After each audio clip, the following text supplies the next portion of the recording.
here for the European Bioplastic Talk number 1, version 2026. We will be talking about material solutions, bioplastics beyond packaging, and today the focus is on constructions. So just few slides of introduction about European bioplastics and about the format before we enter into the live session with the speakers. European Bioplastics has 30 years of life into the bioplastic activities. We are an association that we represent the interest of the bioplastic industry along the entire value chain in Europe. Our goal is actually to create and to build and strengthen a supporting policy framework in the European Union that is favorable to bioplastics and to thrive through a strong network and engagement in dialogue with different stakeholders.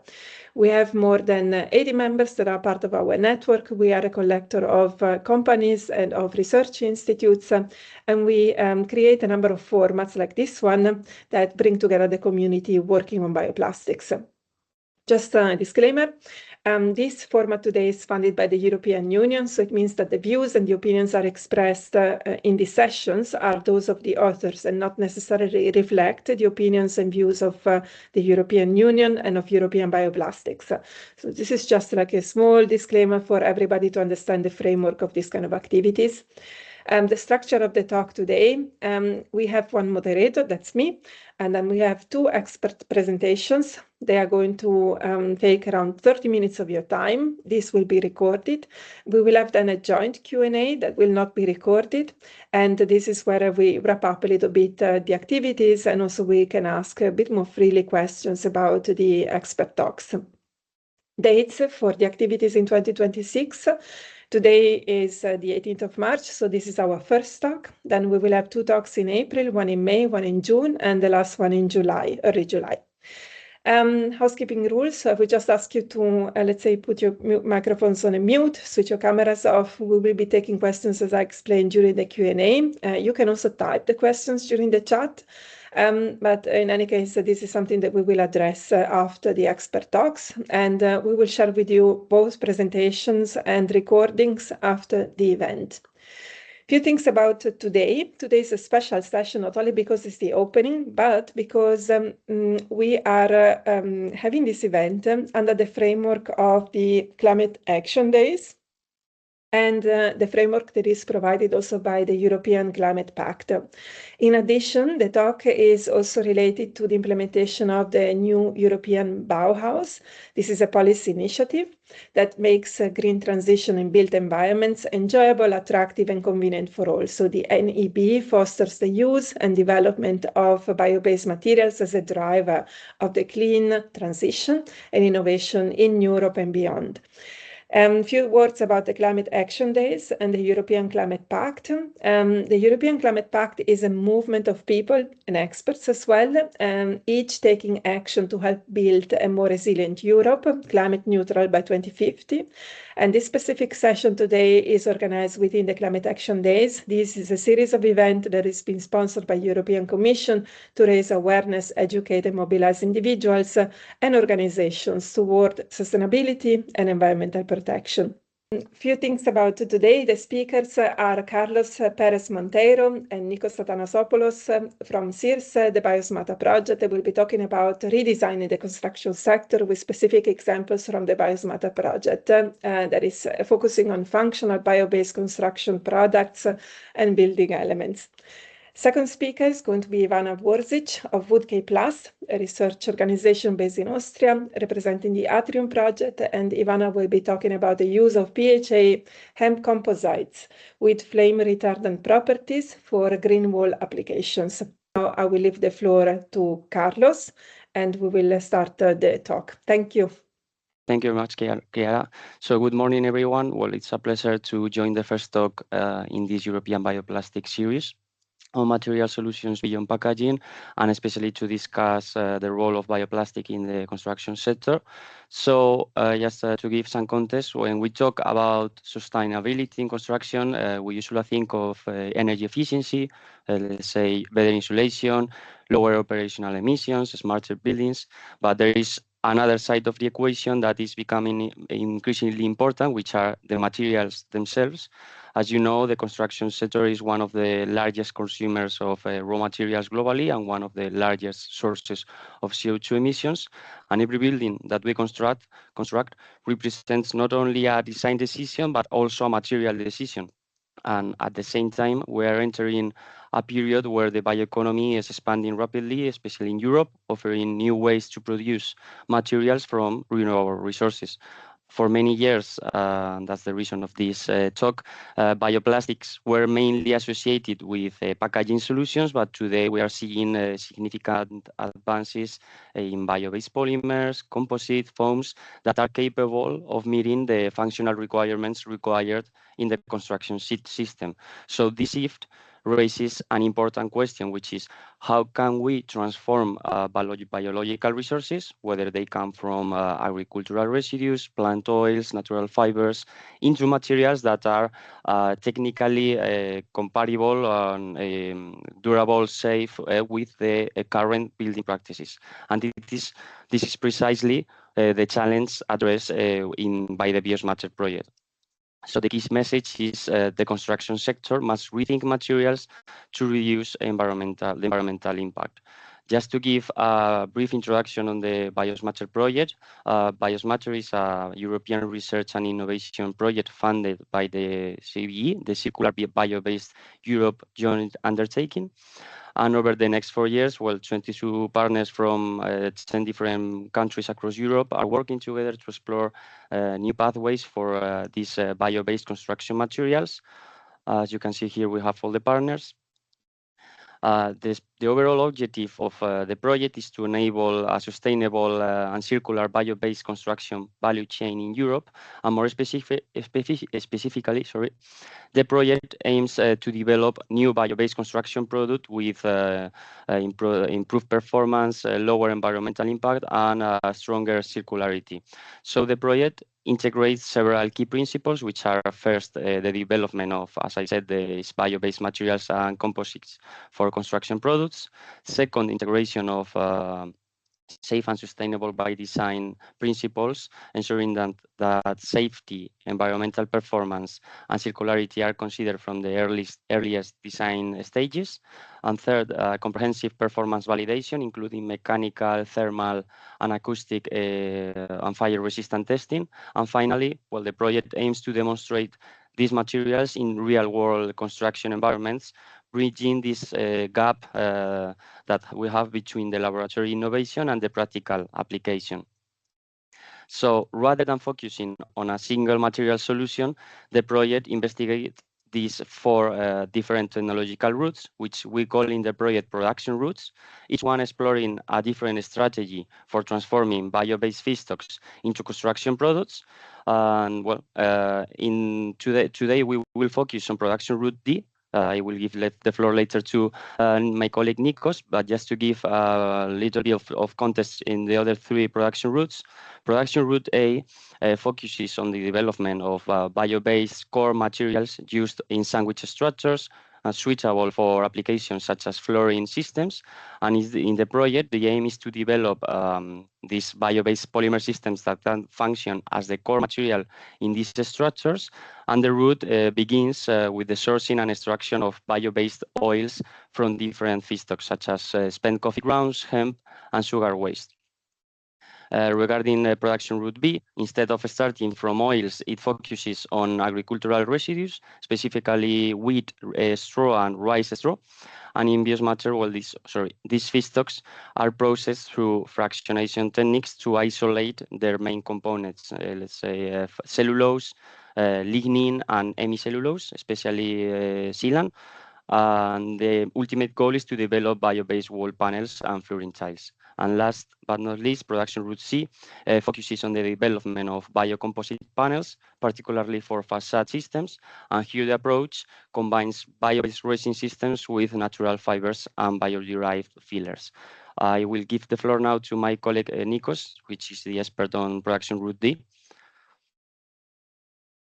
Thank you, Carlos. My name is Athanasopoulos Nikolos. I'm going to present the 4th product. and I'm going to do a brief introduction about the materials.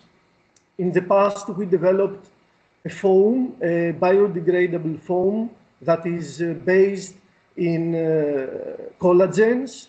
And actually, what is the problem? The problem is that all these polystyrene packages and materials create a lot of waste and microplastics that remain into the environment, in the soil and the water. We designed a material where actually the density is tailored and we can achieve very low densities of materials similar, such as 30 or 40 kilos per cubic meter. And these foams are rigids and are rigid foams and can be transformed into plants after the end of life and their disposal into the soil. At the end, what we are doing is that we create food or biomass instead of microplastics after the end of life of the product. Next slide, please. In the past, we made a lot of experiments, and we can control the microstructure of the foam as well as the density. Thus, we can control the thermal conductivity and the mechanical properties. Next slide. And here are a few examples. We can create different thicknesses or more complex shapes. Also, we have experimented regarding the plantation. Let's say after the disposal, if you dispose the product into the soil, the seeds that we have incorporated actually can grow, and specific seeds have been identified, a specific kind of grass and also rucola. Next slide, please. And here at the top, at the bottom right, you can see that the rucola seeds actually can grow the roots into the biopolymer, and after more or less 50 days, we have a full developed plant. Next slide. In Biosmatter project, we take this foam, and what is the goal? The goal is to develop an advanced sandwich material. We have tiles, and these tiles are assembled into larger walls, and we have very specific KPIs. We need a very low thermal conductivity, increased fire resistance, increased bending strength, good acoustical properties. The material should be biodegraded in soil and also can be transformed into plants. The constituents of these materials are fish collagens, fibers, and specific hemp fibers, and specific inorganic materials, and also specific seeds. We have developed an in-house foaming process in order to fabricate these materials, and then these materials also are biodegradable, etc., etc. Next slide, Carlos. Each tile consists of the foam and two skins. The foam provides the low thermal conductivity, and the thin skins, the outer thin skins, provide very good fire resistance and also increase the bending strength. And we are using it as barriers. Next slide, please. The thermal conductivity, we have measured a superior, let's say, thermal conductivity of 0.037. We believe that we can achieve similar to polystyrene, where actually is more or less 0.033. This is also a goal of Biosmatter project. Next slide, please. And through these first, let's say, 9 months, we ran this project for 9 months. We investigate the minimum possible density. We achieved 20 kilos per cubic meter with a thickness of 75 millimeters. At the right, you can see that the foam is rigid. And at the end, because of irregularities, we have decided to stay at the 40 kilos per cubic meter, and we have to upscale also this tile a little bit more. Next slide. Regarding the skins, we have investigated how the microstructure and the constituents affect, let's say, the fabrication, the fabricability, the manufacturability of the materials, and also we have made a few preliminary tests regarding fire resistance. What we have collagen-based skins together with these inorganic materials, and you see three different skins with different microscale porosity. Next slide, please. In this initial experiment, you can see that after the fire removal, we do not have any flame. The fire cannot spread, and we have also zero smoke. After 5 minutes, after 3 minutes, we see a few radial cracks, and after 5 minutes, the radial cracks are more extensive. Next slide. In another, let's say, combination of materials, we observe a moderate smoke after the fire removal. The flame cannot spread, but in that case, we do not see any radial cracks. Also, the fabrication of these materials is easier. Probably this will be the next. Probably we will select this combination for the tiles. Next slide, please. Also, we made an assessment regarding the detachment, the delamination of the ceramic skins from the foam. We didn't observe any smoke after the fire removal. The fire cannot spread. We observed actually that the foam is softer after more or less 3 minutes, and also probably we will have problems. This is a design problem regarding the maximum weight that the tiles can actually take. Next slide, please.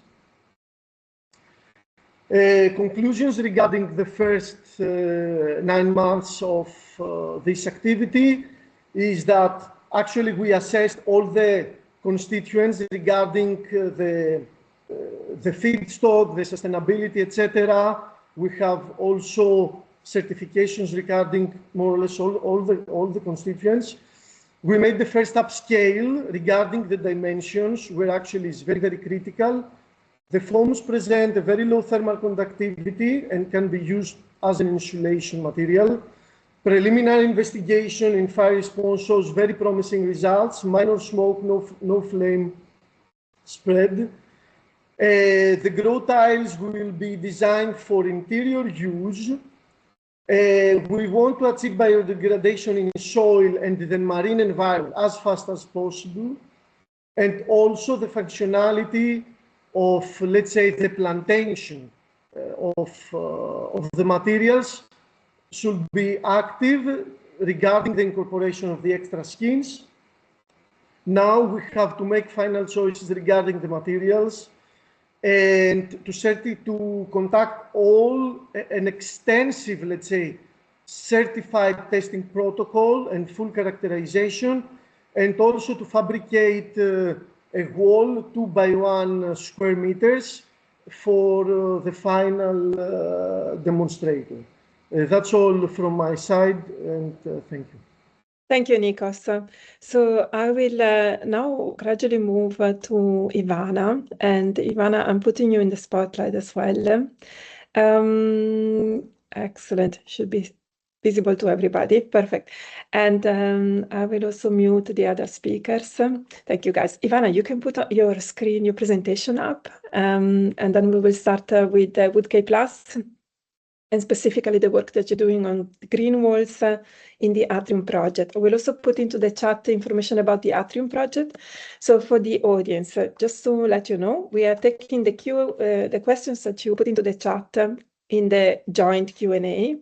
So this is now the time for Ivana. Ivana, you got the floor, and then we address the questions together. Thank you, Ivana, for being here. Thank you very much. A nice introduction. Thanks a lot for giving me an opportunity to speak today during this webinar, and I'm happy to see that there are many people interested in these new topics in the field of construction field. So my speech today will show some highlights what we do as an R&D center, Woodke Plus from Austria, in the field of developing different materials and upscaling for the green wall application. So you will see some achievements, but also some challenges when it comes to PHA hem composite with flame retardant properties for the green wall application.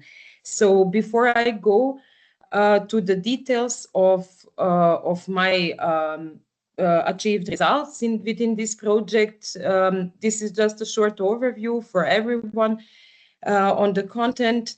I would be happy at first to introduce Atrium project in general. Then I am happy to show some more details on the green wall case study that will be presented today, but also results and achievements, also some challenges when it comes to PHA formulations and demonstrators that are manufactured within the projects. Before closing fully the presentation, I'm happy to show you also where do we stand now regarding the timeline of this project and what is the next step to take to further develop different bio-based construction products. Very short on an Atrium project. So it has been funded in 2023 under Horizon Cluster 6 call Circular Bio 01. It is an innovation action, which means we already start at very high technology readiness level and targeting here within by end of the project TRL7. We have a very nice group having different industrial partners working together with us with different R&D centers, as you can see from the map from UK, also a lot of different R&D partners from Spain, small and medium-sized enterprises also from Spain, but also some other parts in Europe, like in Belgium, Austria. We have 2 partners actively contributed in different technologies and case studies, but also a lot of expertise coming from Poland, tackling different products on the standardization testing, but also specific development for the construction field. Dissemination, communication, and exploitation activities, business model development is fully covered by partners from Italy, ENCO, and we do have also one partner from Italy developing also flooring tiles and also acoustic wall panels scheme from Italy. More on the project you can see following the website or direct contacting us over the info email, the timeline. So we are already in the 2nd year of the project, and it is envisioned that end comes December 2027. So just very shortly on the objectives, the goal is to develop 4 different bio-based and natural materials to upscale different innovations along the different technologies that we cover to develop specific products. As mentioned here, some co-extrusion combined with foaming for the advanced products in the field of flooring. This is also a topic where Woodke Plus is actively contributing. Mycelium bio-based materials and manufacturing is the partner from Italy I mentioned before, but we also have a lot of different activities combining the standard technologies like injection molding and large area additive manufacturing, exactly when we talk about green wall application. And there is a hemp lime, also very ambitious and nice new material group that is being developed and also applied by additive manufacturing for the building of different blocks for the construction field. Develop 5 final consumer-oriented products, as I mentioned, for outdoor, but also indoor flooring, acoustic panels, and green wall systems, but also pots and building blocks where we work a lot in the hemp lime composite field. As a target, we need to also demonstrate and validate all targeted products and implement them in a real demo sites. One will be in Spain, a second one in Israel, and the third one in Austria, where we would definitely have a lot of interactions with different consumers, then also citizens and everyone who is interested in the bio-based different products for the construction sector. When it comes to the project implementation, so as I mentioned before, we cover many different technologies where we combine not only the innovation on the material side, but also on the technology that takes place to design such products. I think it's clear because I mentioned before that there are many different targeted here: outdoor decking combined with co-extrusion and foaming, extruded profiles, where we further contribute with this technology to manufacture some further structures for the green wall application. Mycelium-based acoustic panels and flooring tiles are basically dealing with this biofabrication, where a partner from Italy is developing mycelium-based materials, and planting pots, all activities when it comes to delivering different parts for the green wall system. Water collection is basically combined between different technologies, large area additive manufacturing, but also injection molding as a very common in industrial application. Demo sites, again, will be implemented starting from December this year, early 2027, where we really implement our prototypes in the real environment. It is worth of mentioning that very important topic today that we also cover within Atrium project is safety and sustainability by design framework implementation. As mentioned from previous speaker, here we cover also different safety, but also in parallel sustainability targets, and check along the different material scale up and formulations, but also when it comes to production of our products, where we take care that each material that takes place here is safe, not only for the end use phase and our environment, but also for our workers during the production. So this is also a topic that there are several partners contributing with their expertise in the field of SSBD. So now the core of this presentation is basically to show some advances on the material side, focusing on green wall case study. As you can see on the right-hand side, this is a visualization of our targeted green wall water collection design. And on the left-hand side, you can see the Austria demo site, market garden and restaurant, where we plan to implement developed green wall structure dealing with bio-based materials and to look on different environmental aspects. So partners working along this value chain are Woodk Plus, working on different formulation development and scale up, also material testing and validation. Colleagues from Spain, our coordinator in Atrium ITIP, is working on a green wall water collection design, and big area additive manufacturing, techno packaging, considering injection molding is basically manufacturing planting pots that are also as a part implemented in a green wall design. And Alchimia Nova from Austria is also working on the second modular design when it comes to green wall.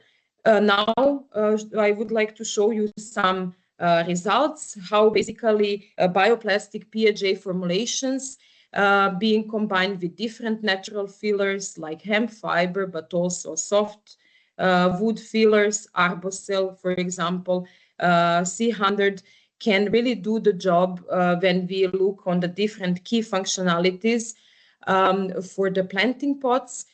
On the left-hand side, there are some results showing the achieved tensile modulus combining different polyhydroxyalkanoate matrices here, but also different blends combining different PHAs as polymer matrix here, but also reinforcing them to achieve certain strength and improve further the impact performance, and in some cases hemp fibers and also softwood filler.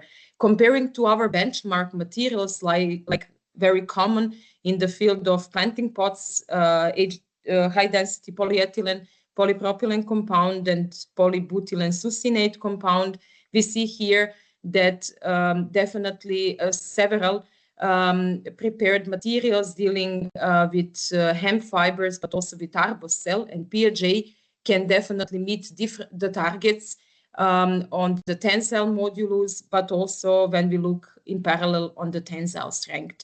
So they really show comparable values, and this was a good starting point to look, of course, as well on the notched impact strength, because due to the transportation of these different products, they also need to have a certain level of the impact strength as additional functionality. So looking at notched impact strength, for example, we see that in some cases, we basically can even, PHA formulations manufactured here can be even performing better compared to the benchmark materials shown here.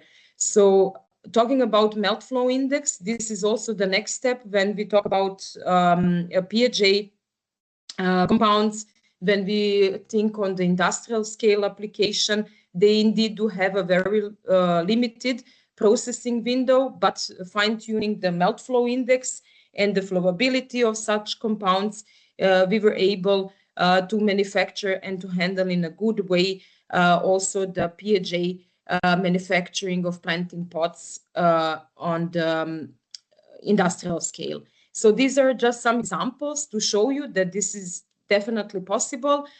As mentioned before, following the two different designs for the green wall, on left-hand side, you can see one different design thinking on the planting pots with 4 millimeter wall thickness done by injection molding, and on the right-hand side you can see the planting pots with 1 millimeter wall thickness, which basically address more aspects for the implementation in a green wall water collection system design. So we prepared many formulations for this activity, but 2 were selected, looking at 2 different melt flow index, one dealing with a little bit lower melt flow index in the range of 6 gram per 10 meter per minute, measured at 2.16 kilogram weight, and another one we selected with much higher MFE index, just to have a look the way the processability will be easier to be handled at large-scale injection molding machinery. Now, where the first challenge starts when we talk about implementation of PHA and bioplastics and natural fillers for the more structural applications, is the implementation of the flame retardant inside.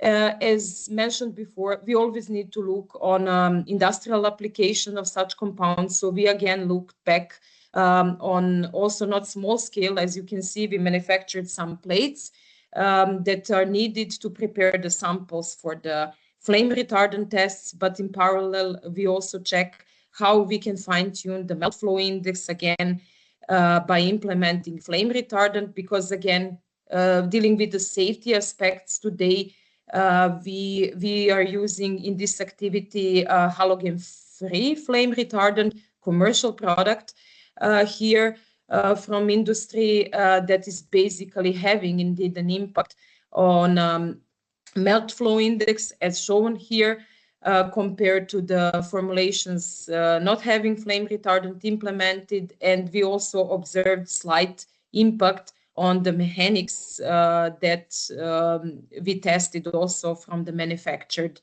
plates. So this is one of the first challenges, because those halogen-free flame retardants, they usually ask for a higher weight content to be implemented. Therefore, it's not an easy job to balance, to obtain and to keep stable the mechanics as we showed before, but also to meet the fire resistant as we need. As you can see from the flammability test, we follow two different standards, UL 94 and another one flammability test method that is very common for the polymeric materials. And from I just selected few tables for this speech today, but you can see that combining the reference material, which is our PHA blend, different types, and combining that with the 10 and 15 weight% of flame retardant, we saw that definitely it shows some flame resistant behavior. But once we talk about further implementation of the natural fillers inside, we saw that we could not pass from the beginning on the flammability test once we implemented the hemp fiber in different weight percentage. To some extent, we, based on our long-term experience in this field, we did expect that, but we also, I would like to show you that we are evaluating different strategies how to overcome that.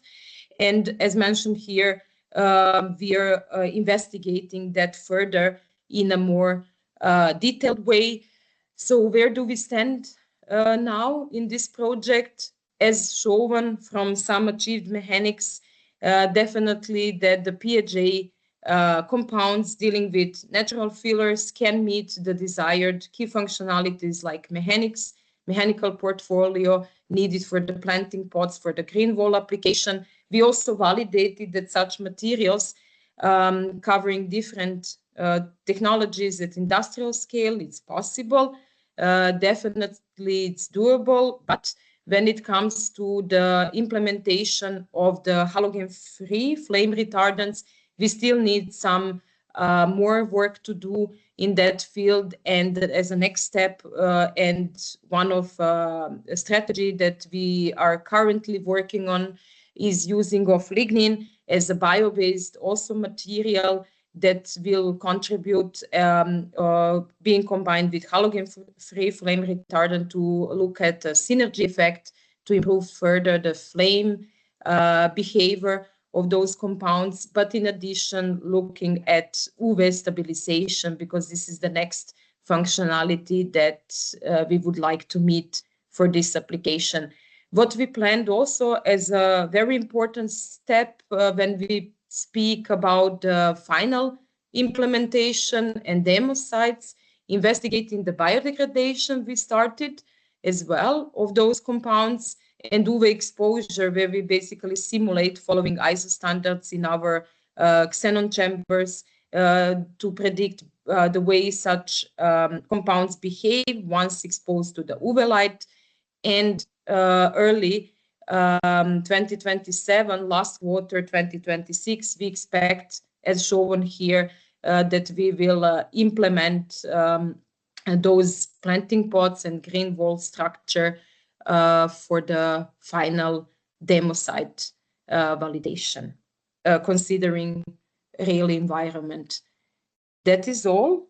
In short, there is many more results that I wish to show you, but the speech doesn't need to be too long today. So I thank you very much for listening. And there are two basically links that you can follow us on Twitter and LinkedIn and find out more about different products from Atrium. Thank you very much.